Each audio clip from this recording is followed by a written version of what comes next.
أعوذ بالله من الشيطان الرجيم. بسم الله الرحمن الرحيم. الحمد لله رب العالمين، والصلاة والسلام على رسول الله صلى الله عليه وسلم. أما بعد، tumwebaza w'ekitiibwa Allah tabaraka wa taala akyatuwadde ekyengera eky'obulamu. Tumusaba w'ekitiibwa Allah tabaraka wa taala asse ebyengera n'emirembe ku mukama waffe Nabi Muhammadi sallallahu alaihi wasallam. Tumwebaza w'ekitiibwa Allah tabaraka wa taala olw'okutuwa obusobozi n'atukuŋŋaanya mu kifo kino kye tulimu olwaleero. Tumusaba w'ekitiibwa Allah tabaraka wa taala atuwe obulungi ebbanga lyetugenda omumala mu kifo kino, atuwe empeera esinga okuba ennungi fi dunya wal akhira. Ab'ebitiibwa, mbeebaza okusiiba omwezi ogw'ekitiibwa ogwa Ramadan. Tusaba ekitiibwa Allah tabaraka wa taala akkirize ebyo byonna bye twagezaako okussa mu nkola, ebyatusobako ng'abatonde. Tumwegayirira w'ekitiibwa Allah tabaraka wa taala abeere nga atusonyiwa. Porogulaamu yaffe yali yayimiriramu tugenda oyingira omwezi ogw'ekitiibwa ogwa Ramadan, naye alhamdulillah olwaleero nate tugenda kubeera nga tutambula nayo. Tusaba ekitiibwa Allah tabaraka wa taala atteeremu obwangu ebbanga lyonna, ate akkirize ebyo bye tugezaako okussa mu nkola. Insha Allah nga tetunnaba kugenda mu bibuuzo byaffe, nenda kusaba Sheikh Abbas, Director wa Mukono Islamic Institute, yamaze dda kubeera nga atwegattako. Nenda musaba insha Allah asooke atubuuzeeko, abeereko ne waswiya biidhinillah gyatukuutira, ate tulyoke tweyongereyo. Wa barakallahu fikum. إن الحمد لله نحمده ونستعينه ونستغفره. أعوذ بالله من شرور أنفسنا وسيئات أعمالنا. إنه من يهد الله فهو المهتدي، ومن يضلل فلا هادي له. صلوات الله وسلامه على نبينا محمد صلى الله عليه وآله وسلم. جعلنا الله من أتباعه وجنده وأنصاره إلى يوم القيامة. أما بعد، فالسلام عليكم ورحمة الله وبركاته. وعليكم السلام ورحمة الله amatenda amalungi amajjuvuga Allah tabaraka wa taala yeebazibwa. Tukwebaza Katonda waffe, tukutendereza olwa kisanyo gye tuli Allah. Tukusaba Allah okusaasira ku nabbi waffe Muhammad sallallahu alaihi wasallam. Kutira omwoyo gwange n'egyammwe buli omu okwefaako, buli omu okwebeereramu, asinkane Allah tabaraka wa taala nga Allah asiimye. Nkikakasa nti bye basinza byonna babisinza mu bukyamu okuggyako Allah. Nkikakasa nti nabbi Muhammadi sallallahu alaihi wasallam nabbi wa Allah, muddu wa Allah, era mbaka wa Allah. Bakulisaayo mu Ramadan ne mu Eidu al-Fitr al-Mubarak. Mbakuutira nti Ramadanu madarasa يدرب الله تبارك وتعالى نفوس عباده المؤمنين المتقين. رمضان السمر الله مواتكرا تكرا emitima n'emyoyo gy'abaddu abakkiriza abatya Allah okubeera nga bafuna biki basobodde batya okweyisa mu nneeyisa ennungi oluvannyuma lwa Ramadan.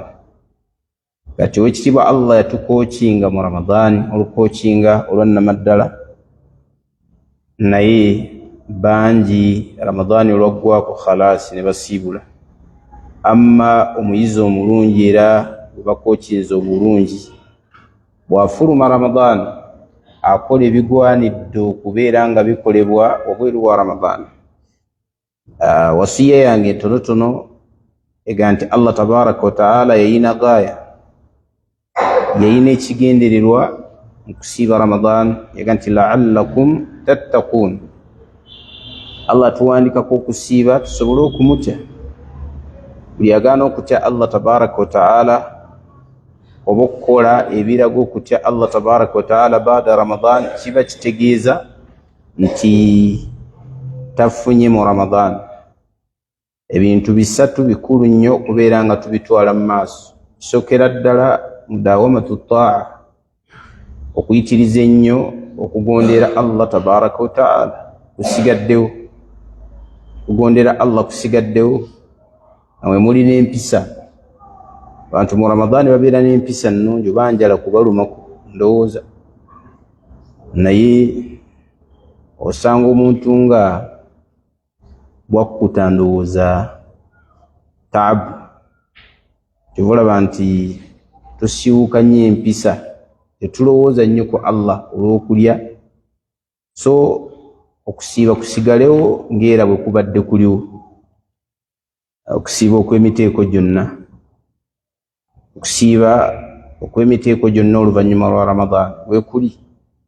Ayyaam al-biid kati ze tuli mu 6 min Shawwal, tuli mu kusiiba okumanyikiddwa okwa yawmu al-ithnain wa yawmu al-khamis, olw'okusiiba okwa Ashura wa Tasu'a, okusiiba olunaku olw'omwenda n'olw'ekkumi omwezi ogwa Muharram, olw'okusiiba okumanyikiddwa okwa Arafa, Nabbi yakwogeraku, olw'okusiiba okwa Daawud, afdalu siyamu siyami ba'da Ramadan siyamu nabiyillahi Daawud alayhi salatu wassalam, kana yasuumu yawman wa yafturu yawman.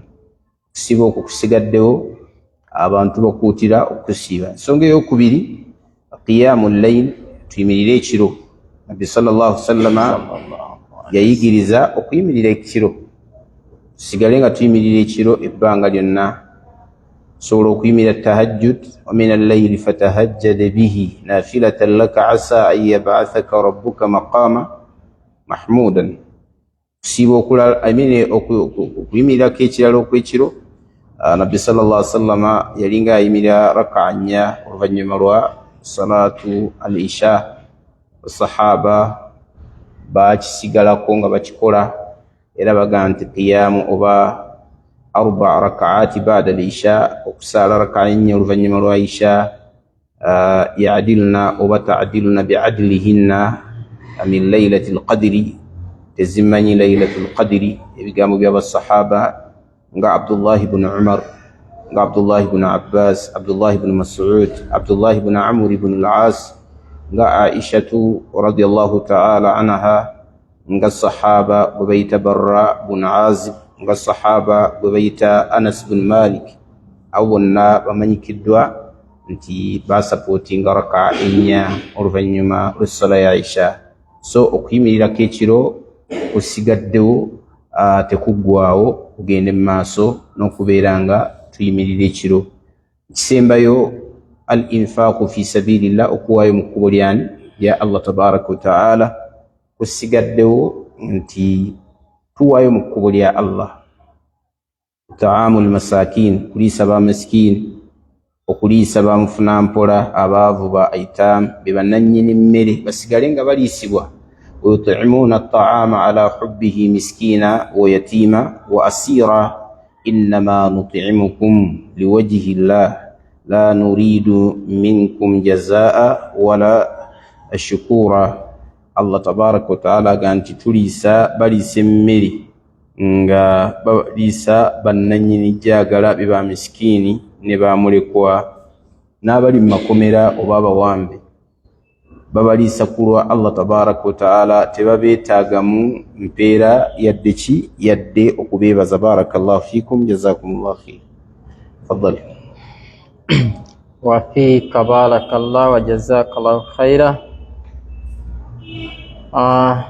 Sawa ekitiibwa Allah tabaraka wa taala, atugase n'ebigambo ebyo.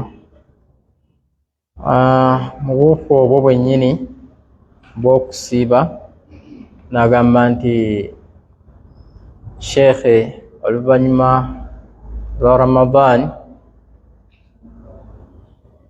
bagamba mbu okusinga obulungi kwe kusiba omwezi gwa Muharram. Sheekhe, nzikirizibwa ogusiiba gwonna? Kusiba omwezi gwa Muharram Nabbi sallallahu alaihi wasallam yakusiibanga era n'akubuulira basahaba okusiiba. Naye ma saama Rasulullahi sallallahu alaihi wasallam shahran kamil.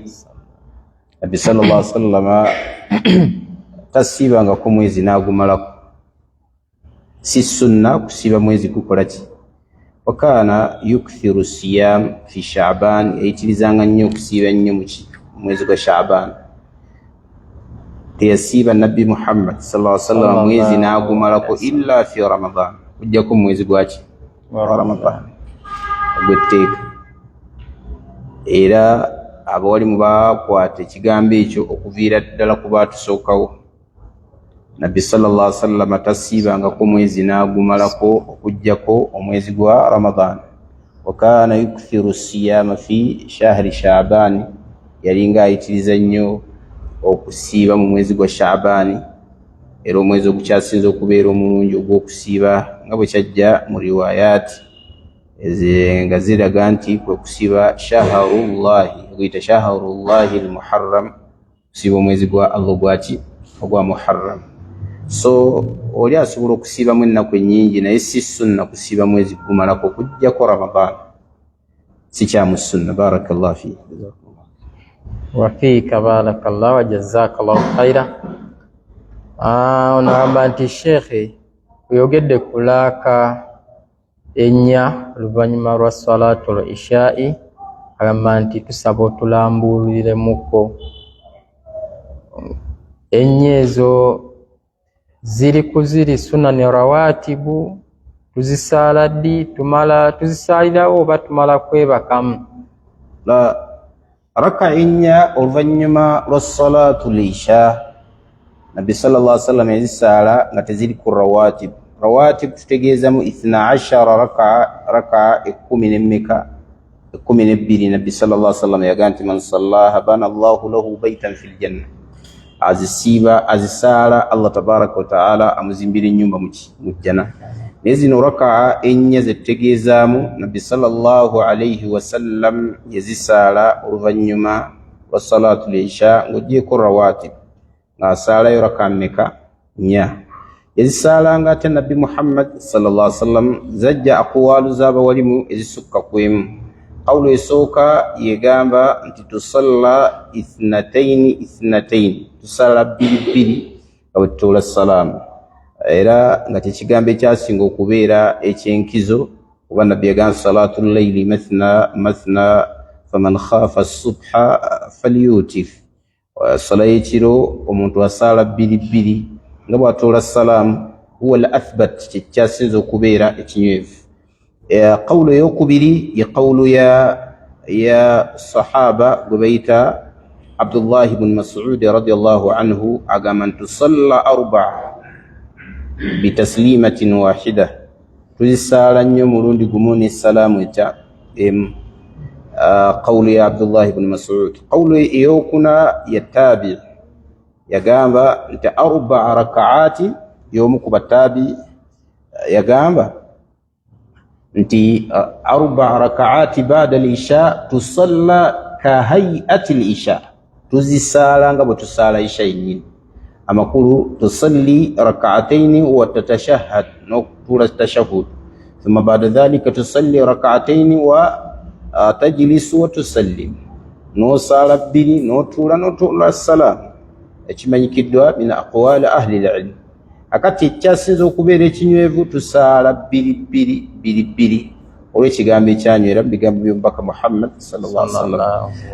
Tugambye nti raka ezennya tuzisaala ba'da al-isha, omaliriza isha n'osaala rawatibu zino eza isha 2 zisigaddeyo, yongera ko raka mmeka nya nabbi teyazirekangayo Muhammad sallallahu alaihi wasallam era tugamba nti basahaba bangi tebazirekayo mubbo al-abadila al-arba ba abadila oba ubadila abana tuwamanyi mu ilmu ya mustalah al-hadithi Abdullah ibn Abbas yomukubbo Abdullah ibn Umar yomukubbo Abdullah ibn Mas'ud yomukubbo Abdullah ibn Amr ibn al-As yomukubbo mulimu basahaba balala nga Aisha radhiyallahu ta'ala anha oyo aktharu ma tukhalitu Rasulullah yasyasinzo kuberanga yawangala ni Nabi sallallahu alaihi wasallam mu ibadi zinjawulo yamulabako bingi mubbo mulimu khadimu Rasulillah Anas bin Malik radhiyallahu ta'ala anhu Anas bin Malik tiyalekanga yoraka izo nya mubbo mulimu sahaba gwaita Barra bin Azib yomu kuba fuqaha baba sahaba yali omu kubakungwa babakugwa abakenkufu mba sahaba tiyaleka nemba tabiina mwe bali nga Mujahid mwizi wa Abdullah ibn Abbas tiyazirekangayo mulimu sahaba mulala mulimu tabi omulala bamuyita Sa'id ibn Jubair tebalekangayo raka ezo bazisalanga enya ba'da al-isha so tuzikwateko ekinene kyenalaba mu raka ezo obukulu bwazo Nabbi sallallahu alaihi wasallam zibazogerako basahaba bonna bagamba nti tezimanyi ta'diluna bi'adlihinna oba ya'diluna bi'adlihinna min laylatil qadr tezimanyi laylatul qadr ebikonge bifanana bwe bityo mu basahaba riwaya zabajjako zonna sahahuha ahlul ilm bazi sahaha baga nti raka ezenya Nabbi tezirikangayo niba sahaba abo abanene tebazirikangayo so tukutira abantu kubeera nga basala kwanjuluzo kutontono kutusobola okubeera nga tuzogera ko barakallahu fiikum jazakumullahu khair wa fika barakallahu wa jazakallahu khaira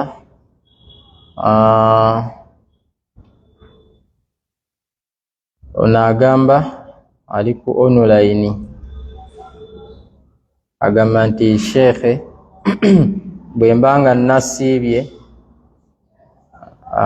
tuli mwezi ogwa Ramadhan nenjogera n'omwagalwa wange nenvaamu amazzi agamba nti olunaku olwo shekhe nduddamu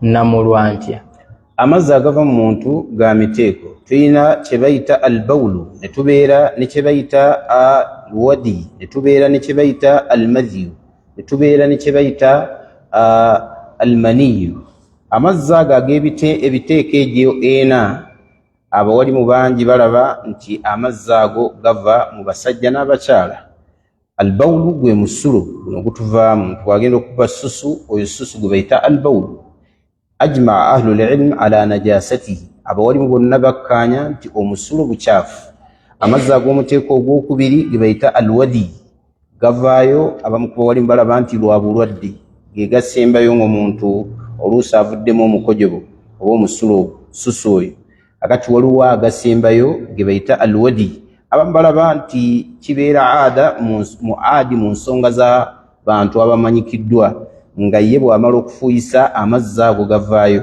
wadi ajma ahlul ilm abawali bonna bakkanya ne bagamba nti najasu bukyafu amazzi ag'okusatu bagayita almadhiyu madhiyu geego agajja nga omuntu afunye kibayita shahawa obwagazi akati lwafuna shahawa amazzi ago ne gavaayo kiba kitegeeza nti avuddemu kibayita almadhiyu era almadhiyu ajma ahlul ilm ala najasatihi abawali mu bonneera bakikkanyako nti madhiyu bukyafu amazzi agasembayo ge bayita almaniyu ge mazzi ge bayita spam ezituvaamu abantu mazzi ga kikulu bwe gatuvaamu abawalimu balina ebigambo bibiri qawulu emu egamba nti almadhiyu najisu bukyafu qawulu eyokubiri egamba almaniyu najis yesooka eyokubiri almaniyu tahir egamba nti amaniyu matukuvu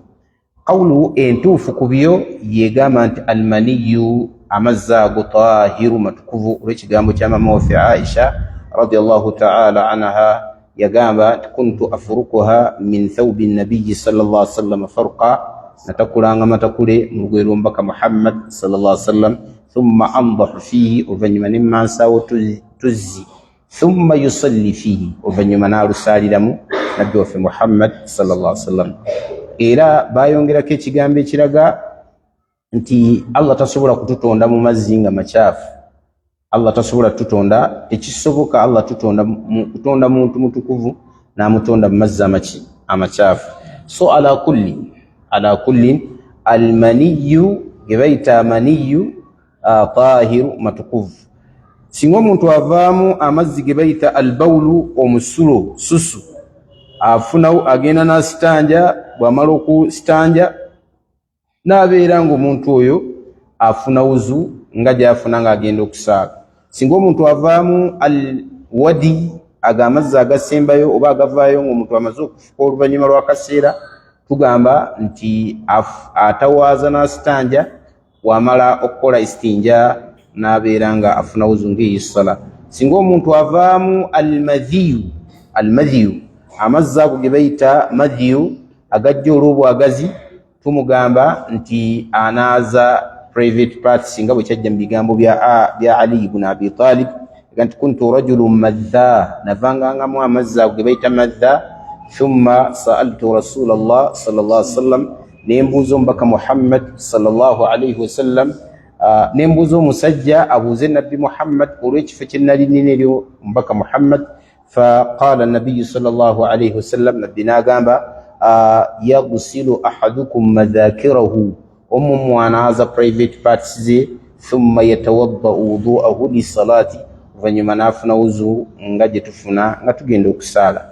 So omuntu wabanga avudde mu mazzi ekyakola. Amma almani, ate ge bayita amazzi g'ekikulu ba spam, amazzi ago bwe gava mu muntu, amateeka g'eddiini gamugamba anaaba mubiri gwonna, nga bwe kyajja mu hadithi ya Asma, nabbi sallallahu alaihi wasallam bamubuuza ne bamugamba nti araaita, olaba otyo omubaka wa Allah, in raati almar'atu ma yara arrajulu fi manamihi, singa omukyala alaba omusajja byalaba mu ndooto, hal alaiha ghusl, anaaba? Nabbi sallallahu alaihi wasallam naga nti naam, idha raat alma, waba alabye amazzi. So tugamba tutya nti maniyi yokka ag'amazzi getukola ki, ge tubeera nga tunaabirako, naye agasigadde tetunaaba. Wallahu ta'ala alam.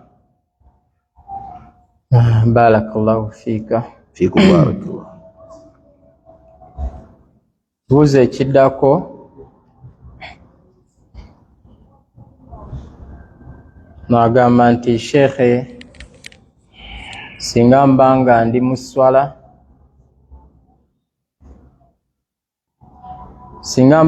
mu swala, neneerabira elakaze n'akasaala nga sikyajjukira, agamba nti nkola ntya? Omuntu wabeera mu ssala fanasiya asalla thalatha au arba'a, neerabira naga nti nsadde 3, nsadde 4, nkola ntya? Bagamba nti bw'abanga essala ya raka'a 4, naga nti oba nsadde 3 oba nsadde 4, ayongereko emu, oluvannyuma asaale sujuudu oba avunname sujuudu sahwi nga tannaba kutoola salaamu. Lwaki? Nti bw'ayongerako kiba kitegeeza nti ajjuzza, akubye shaytaani badde mu buzaabuza, aba ayina engeri gy'agirumyamu okugyongerako, era bw'abanga akendezezza kiba kitegeeza ajjuzza essala. Wallahu ta'ala alam. Ate singa asaala eziri wansi waazo n'ategeera nti mutuufu ndabika mbuzaabuziddwa sala ya raka'a 4, naye ndabika nakasaalako 2, kiba kitegeeza ayongereko mmeka? 2. Ayongereko 2, then nga tannaba kuvunnama nga tannaba kutoola salaamu, avunname envunnama 2 atoole salaamu. Barakallahu fi.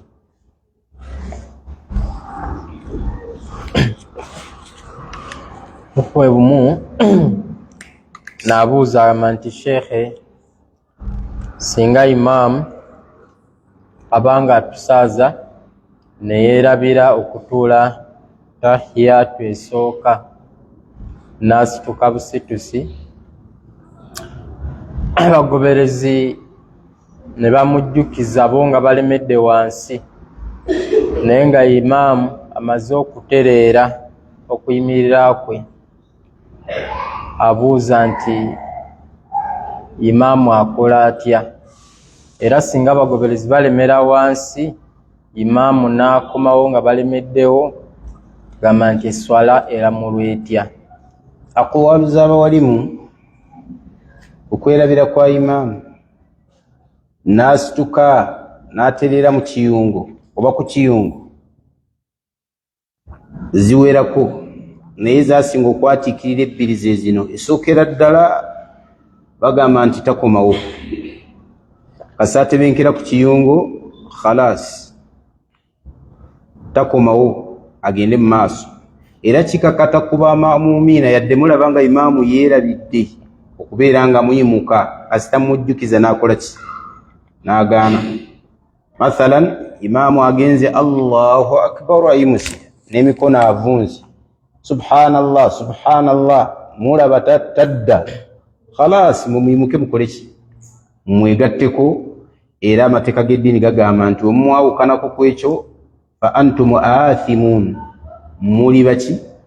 Muli basobya. Nabbi nti innama ju'ila al-imaamu liyutamma bihi, imaamu yateekebwawo kugobererwa. Tumugoberere ne mu nsobi. Naam, ensobi ekkirizibwa mukola ki? Singa ajjukizibwa kiba kitegeeza nti dereeva ajjukira nti awo yakoze eki? Yavuzeewo bulungi, mwegatteko. Nabbi yagamba kutambula naye mu kyo. Qawulu ey'okubiri egamba nti la, imaamu bw'ayimuka n'atebenkera ku kiyungo khalaasi alina okudda, oba atebenkedde oba atandiseeko ne ku al-Fatiha addewa kasita bamujjukiza akomewo ki? Bukomi. Bagamba lwaki? Olw'ensonga nti kyaba abuuse kinene, ebbanga lyamala nga tannaba kutoola ssala, nga tannaba kugenda ku raka ndala, akomewo addeyo atuule, ajja kuyimuka oluyimuka oluki olala. Ne qawulu eyasinga okubeera entuufu ye qawulu ey'okubeera nti bw'anywerera ku kiyungo khalaasi kiba kitegeeza ajja kufunnama sujuudu sahwi nga tannaba kutoola salaamu olw'okukendeeza mu ki? Mu ssala. Wal ilmu inda Allah. Barakallahu fiika. Onagamba nti shekhe, saba kumpa bulamu. Shekhe bagamba nti ensowera weegwa mu caayi wo oginnyikamu emirundi 7 oba 8, kituufu? Amma eky'emirundi 8 ou 7 sikimanyi. Hadithi yali kkiriya nnyo. Nabbi yagamba Muhammad sallallahu alayhi wasallam nti idha waqa'a adh-dhubabu fi ina'i ahadikum falyaghmisuhu kullahu, ensowera buli weegwanga bwegenda mu caayi w'omummu oba mu buugi oba mu nva bweginnyikiremu ddala ekole ki? Eggwemu. N'agamba nti fa inna fi ihda janahaihi adda, kuba ku kiwoowaatiro ekimu kiriko obulwadde, wa fil ukhra dawa, ate kya kiriko ki? Eddagala. Bwonnyikamu ne byetabika tesobola kukosa. Bw'atyo bwe yagamba dokita w'abadokita Nabbi Muhammad sallallahu alayhi wa alihi wasallam. Tugamba ki? Nti omuntu bw'ensowera bwegwanga mu caayi we, mu buugi, bwennyikamu bunyisi bwenywera. Hadithi endala yagamba nti thumma liyatrahuhu, bw'oginnyikamu gijjeemu gisuula eri. Falyaghmisuhu kullahu thumma liyatrahuhu, oluvannyuma gikole ki? Oluvannyuma gijjeemu wenywere, kubanga ku kyowaatiro ekimu kuliko eddagala, ekirala kiriko obulwadde. Singa ngamba nti sijja kubunywa bisuula eri nfuna omusango, tolina musango gw'ofuna, wabula tobiyiwa, kubanga ebeera israfu okuyiwa ebintu ebifaanana bwe bityo, oba odiibuuze nga Nabbi yatugamba nti tukkirizibwa bikola ki? osobola obbiwa omulala.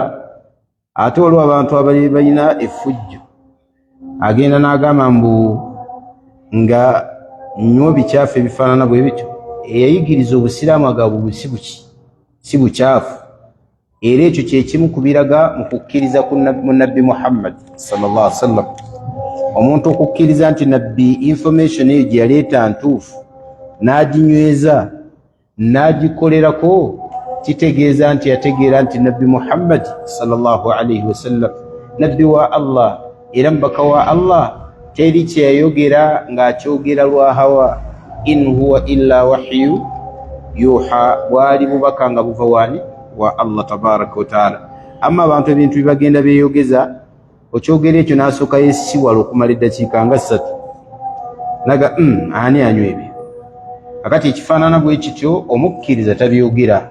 Omukkiriza akkiriza nti nabbi waffe alayhi salatu wassalam yayogera mazima. Barakallahu fiki. Naam. Alaikum salaam wa rahmatullah.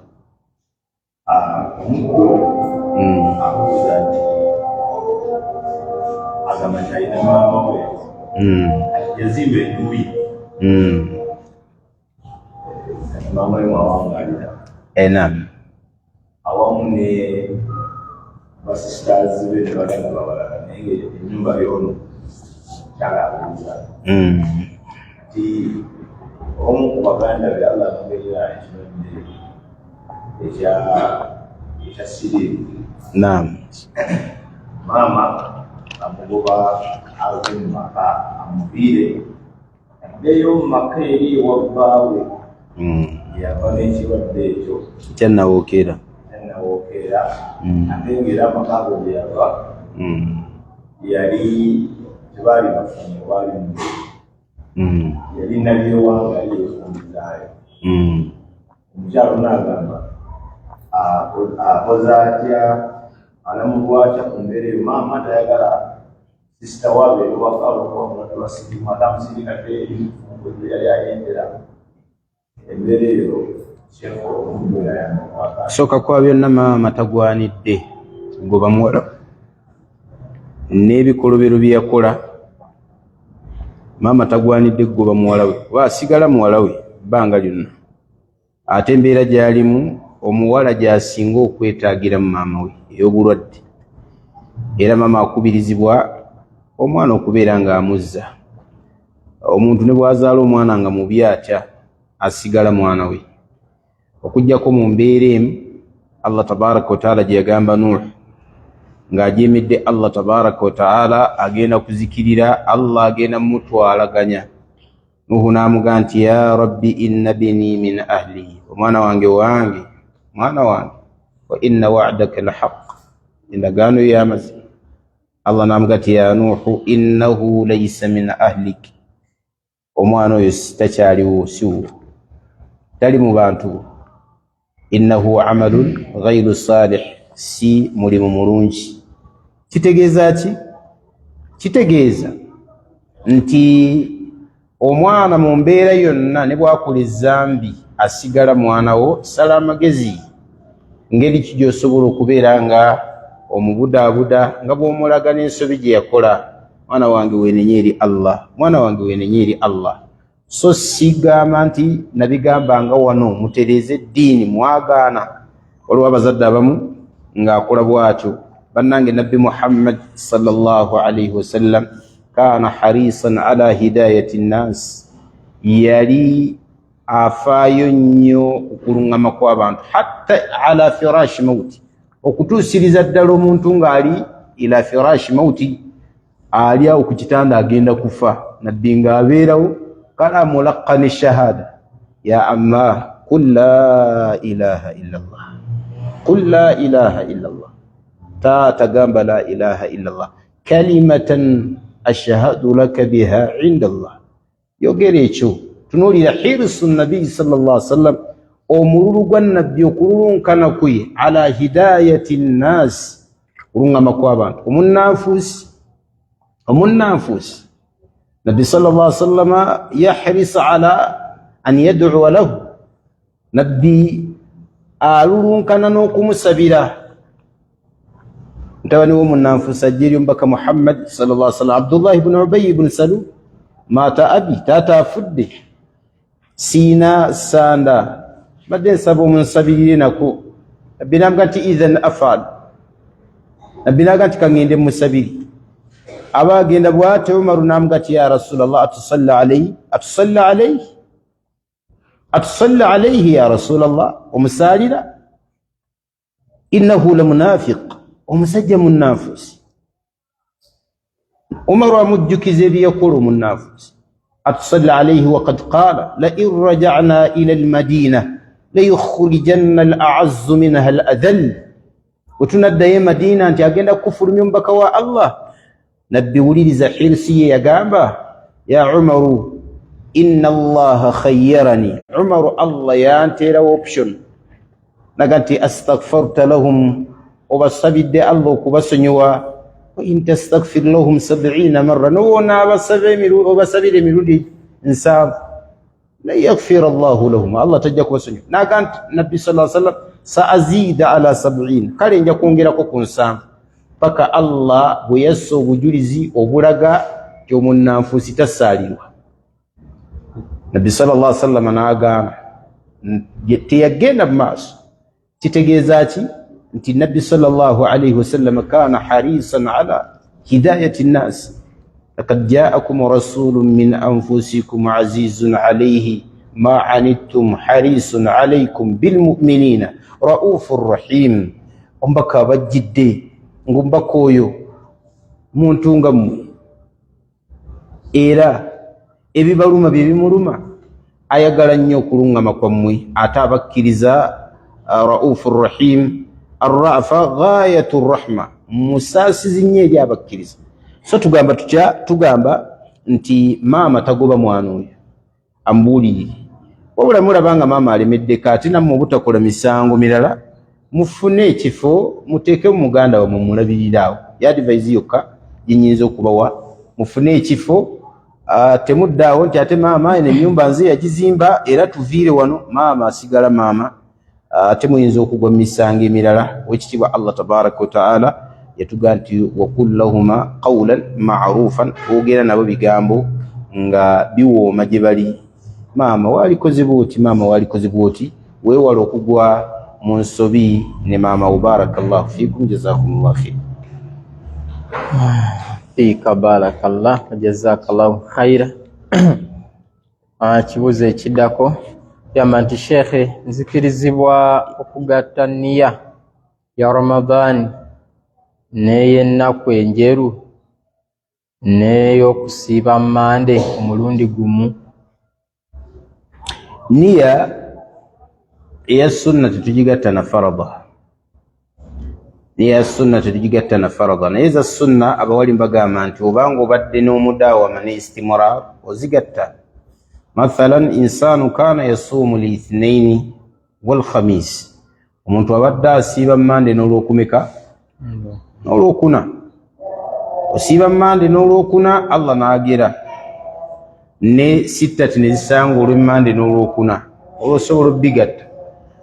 Osiiba Mande n'olwokuna, Allah agera ne ayyam albiid ne ziyingirawo, ennaku enjeru nga bwe kyabadde ku Mande. Mande yawmun min ayyami albiid, ate nga kyekimu Allah ageze nga waliwo ne sitta min Shawwal, awo osobola okugatta. Naye okuliwa Ramadani n'okugatta mwezo la tetukkirizibwa bigatta. Wallahu ta'ala alam.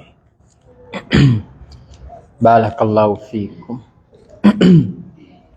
Amati sheikh, nsaba kunjawulira wakati wa janaba ne gusulu. Janaba enaabibwa bafumbo bokka, babatannaba kufumbirwa tunaaba gusulu? Aljanaba baga nti rajulun mujnib oba imra'atun mujniba, kitegeeza nti yakoze ebimuleetera okubeera nga anaaba gusulu, oba yafunye ebimuleetera okunaaba ki? Gusulu. Okunaaba gusulu kitegeeza kunaaba. Baga nti ghasala nafsahu oba igtasala, anaabi.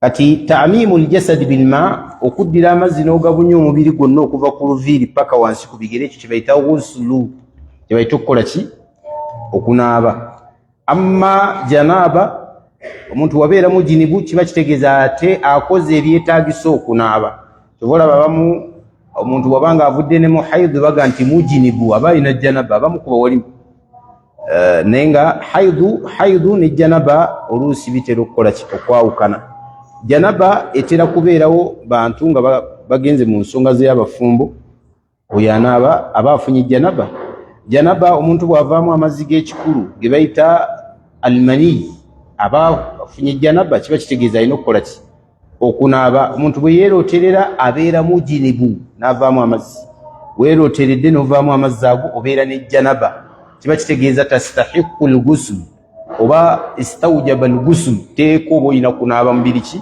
gwonna nabwe kityo omukyala bw'agenda mu nsonga z'ekikyala n'azivaamu okufuna ebisaanyizo ebimuyimiriza mu ssala ayina kunaaba mubiri ki gwonna nabwe kityo omukyala okubeera nga ava okuzaala bw'amala okuterera okuva mu mbeera z'ekizadde ayina okunaaba omubiri ki gwonna ekyo kye bayita alhaidu wannifaasi amma embeera ezaasose ezo bayita janaaba era omuntu aba ayina ekyo aba akoze kye bayita oba aba afunye ekitendo ekyokumuyita almujinibu wallahu taala alam.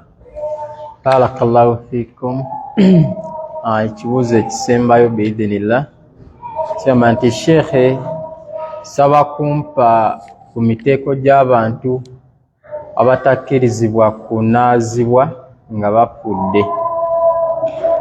Baani abatakkirizibwa kunaazibwa asookera ddala mushiriku agatta ku Allah la yughassalu taghsila islamiya tanaazibwa mu nnaaza ya kisiraamu wabula bamunaaza mu nnaaza y'ekishiriku abashiriku bamanyi bakwata binyirikisa ebyo ne bamusiigasiigako bamunaaze mu ngeri y'ekishiriku amma omuntu afiiridde ku shiriki tetumunaaza mu nnaaza ya busiraamu tegeeza n'omushiriku tegeezaamu azina abalungu ba ajaganya amala abalungu tutegeezaamu omusamizi tutegeezaamu abalaguzi abakubi b'ebitabo tutegeezaamu abantu bonna abawangaalira ku nkola ez'okweraguza buli kaseera okugenda ku ndagu tutegeezaamu abantu nga bo Allah tabaraka wataala yabagerera baallaka emitima gyabwe ku bukomo bwa lubaale waliwo obukomo buli awo nga bwa lubaale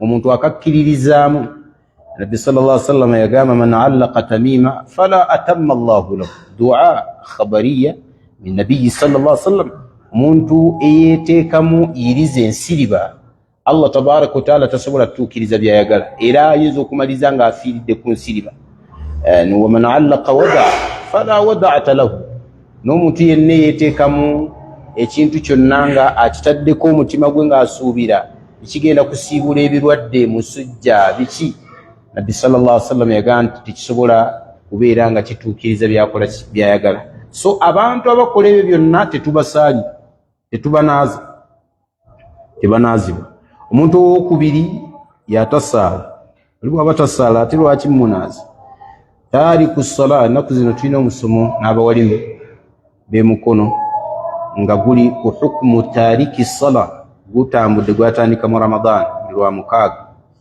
naye tuzze tutunulira ebigambo bingi mu bigambo by'abawalimu ala kufuriyati taariki ssala ebiraga nti aleke ssala talina njawulo na George na Peter bibamu lubo aleke ssala wallahi abeera mukaafu pure olw'obujulizi obwajja mu Qur'ani nga bunywevu obulaga obukaafu bw'omuntu aleka ki essala bujulizi obusooka Nabbi sallallahu alaihi wasallam yagamba nti Allah yagamba mu Qur'an sura Tauba fa in taabu wa aqamu ssalata wa atawu zaka fa ikhwanukum fi ddin singa abakaafu bakola tauba amakulu ne bava mu bukaafu ne basiramuka ne basaala essala ne bawa ne zaka olwo bafuuse baganda bamwe mu ddiini kiba kitegeeza mafuhumu al-mukhalafa alekayo essala abeera si muganda waffe mu ddiini abani bagamba nti n'aleka ezaka naye bamuteekako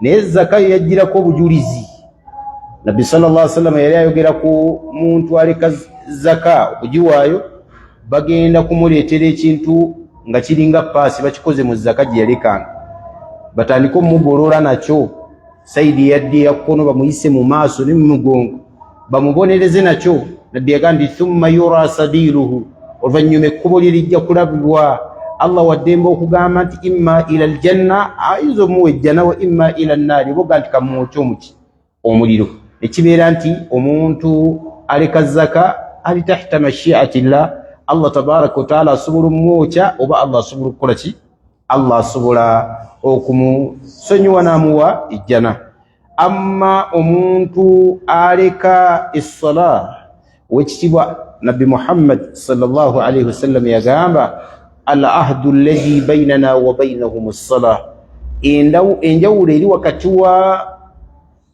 w'abasiraamu n'abatali basiraamu kusaala faman tarakaha aleke essala faqad kafara waman tarakaha mutaammida ajireka abeera kafur hadithi endala yagamba nti baina arrajuli wa baina ashiriki wa alkufur ekyawula omusajja omusiraamu ne shiriki omushiriku n'omukaafu kusaala tunuulira nabbi walireetinga ebintu ebyo kitegeeza nti atasaala bamuteeka mbashiriku kakati omuntu wabala nga afudde tasaala temumunaazanga enaaza yaffe y'obusiraamu kubanga bamuteekako amateeka era tubadde tubisoma n'abawalimu ebbanga eryo lyonna ekisookera ddala etteeka la yukaffanu la yughassalu taksiila islaami tanaazibwa nga bwe tunaaza abasiraamu baffe mu mateeka amalala la yukaffanu takfiina islaamiya tazingibwa nga bwe tuzinga abasiraamu baffe etteeka eddala la yusalla alayhi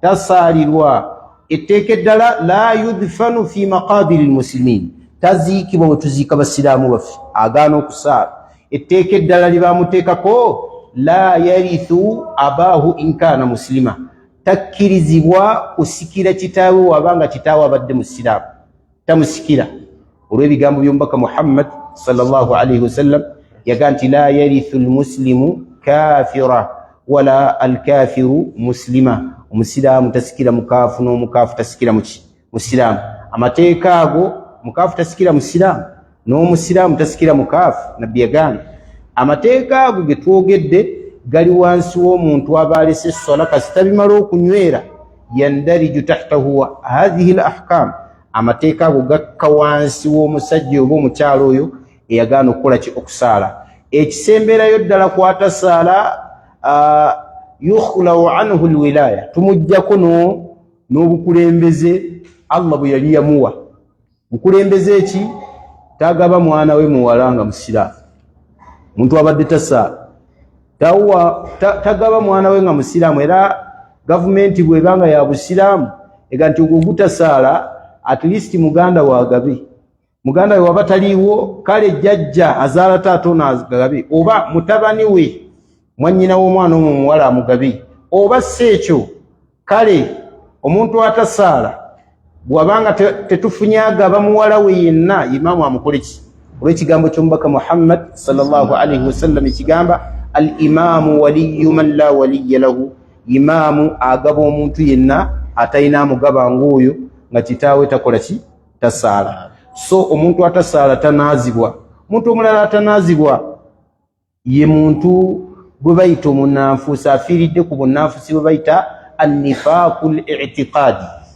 obunnanfuusi obw'enzikiriza singa omuntu afiira ku bunnanfuusi obw'enzikiriza tasaalirwa tanaazibwa nga bwe byajja mu bigambo by'ekitiibwa Allah tabaraka wataala yagamba nti la tusalli alayhi n'atuuka n'okugamba nti wala taqumu ala qabrihi ne kabbuli tetukola ki tetugiyimirirako tokkirizibwa kukola mikolo gyonna egikwatagana n'okuziika omuntu afiiridde ku bunnanfuusi bwe bayita annifaaqu al-i'tiqaadi obunnanfuusi obw'enzikiriza ng'okulya mu basiraamu olukwe nga buli basiraamu ke batuukako ng'onakuwala mu development nga buli w'obeera nga abasiraamu balina information gye boogera ogitwala butereevu w'abakaafu kwegamba buli kaseera gw'owulira nga essanyu likubugaana nga abasiraamu babonaabona oboogerera ebigambo baalyose ne babukuba obutujju obubali n'ebifaanana bwe bityo otegeerekeka nti oli munanfuusi obunanfuusi